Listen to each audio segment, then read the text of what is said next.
Ta-ta-ta, ta-ta. Zabel Nuc, le plaisir de vous présenter Télé Univers. Hello, bonjour, chers téléspectateurs. Oui, c'est Zabel Nuc ici. Ouais, je voulais vous partager quelque chose de très important aujourd'hui. Figurez-vous que j'ai un problème. Ouais, un gros problème. Énorme. C'est d'ailleurs, c'est le mien. C'est mon problème. Ouais, c'est ça. Et puis le vôtre, vos petits problèmes là, ils sont toujours beaucoup plus petits que le mien. Parce que le mien, il est énorme. Ouais. En tout cas, c'est ça que je croyais au début, hein? Avant, voilà, c'est ça. Alors, je le fais plusieurs choses, hein? Le problème, c'est que... oui, c'est ça, le problème, ouais.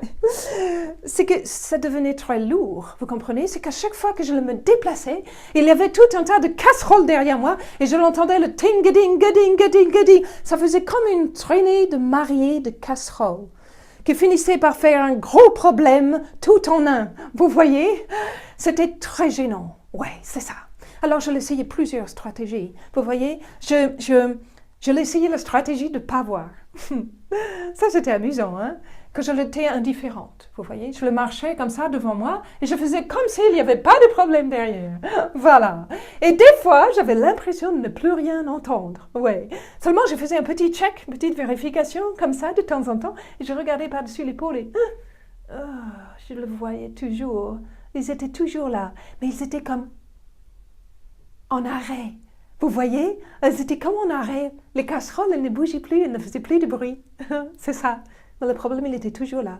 Oui, mon problème. Le mien à moi. Oui, c'est ça. Alors, je l'ai essayé une autre stratégie. Oui, je l'ai essayé. Je me suis dit, attends.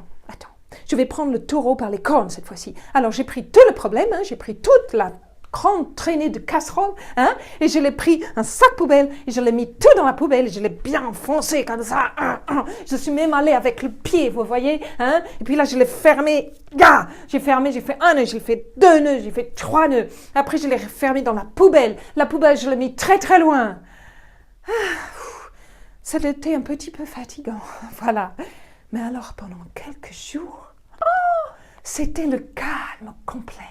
C'était formidable. Même je regardais, je ne voyais pas le problème du tout. Je ne me voyais plus du tout. Non. Oh, c'était bien.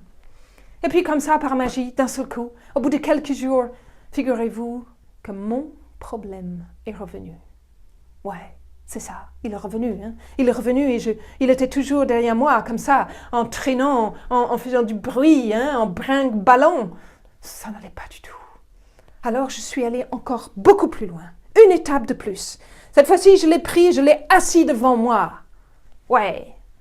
Les jambes écartées comme ça, je l'ai regardé avec les colts dans mon pantalon. Je l'ai regardé face à face. Ok, qu'est-ce que tu as à me dire, mon problème? Là, je suis restée longtemps. Mais elle ne m'a pas répondu. Non, parce que je crois qu'il avait peur. Oui, il avait peur de mes colts. Alors, je l'ai enlevé les colts. Ouais, je les ai déposés par terre. J'ai déposé les armes. Ouais, c'est ça. Et puis, j'ai continué à lui parler, mais il ne me répondait toujours pas. Ouais. Alors, j'ai changé de stratégie. Ouais. Je lui ai dit, OK. OK, viens là, mon problème. Viens sur mes genoux. Ouais. OK. Vas-y. Raconte-moi ce que tu as à me dire depuis si longtemps que tu es là. Et puis petit à petit, comme ça, me suis mise à le caresser. Et là, il a commencé à parler. Il m'a répondu. Elle m'a montré plein de choses. Ouais, je ne vais pas vous dire là. Non, je ne vous dirai pas tout ce qu'il m'a dit. Non, c'est très secret. C'est mon problème à moi. Et je l'ai vu. Je l'ai vu plein de choses. Il m'a montré plein de choses. Et figurez-vous que le plus je le caressais et plus je l'écoutais. Je ne cherchais pas à changer. Hein? Non, je l'écoutais juste. Et je le voyais. Je le voyais tout ce qui se passait. Il me montrait tout ce qui n'allait pas. Ouais. Et figurez-vous que petit à petit, le problème a diminué de taille. Il est devenu tout petit. Si petit qu'on ne le voyait presque plus. Et que j'ai pu le mettre dans ma poche. C'est ça que je voulais vous raconter aujourd'hui. Une petite histoire de problème. Ouais, c'est ça. Ce n'est plus vraiment mon problème. Non, non, non, non, non, non, non, je l'ai compris ça. Voilà, je voulais partager ça avec vous, mes chers téléspectateurs d'amour. Hein? Pensez à vous abonner à la chaîne. Parce que j'aime beaucoup quand on forme une grande famille de rire, voilà. Et le partager toute la vidéo comme vous le faites déjà, encore plus, davantage, ok? Pour créer cette grande vague de rire, ouais. Et puis de réflexion hautement philosophique et existentielle, yes! Voilà, je vous aime, à tout bientôt, bye bye. C'est pas grave, non, c'est pas grave du tout, non. Je vous aime, je vous aime. Je vous aime.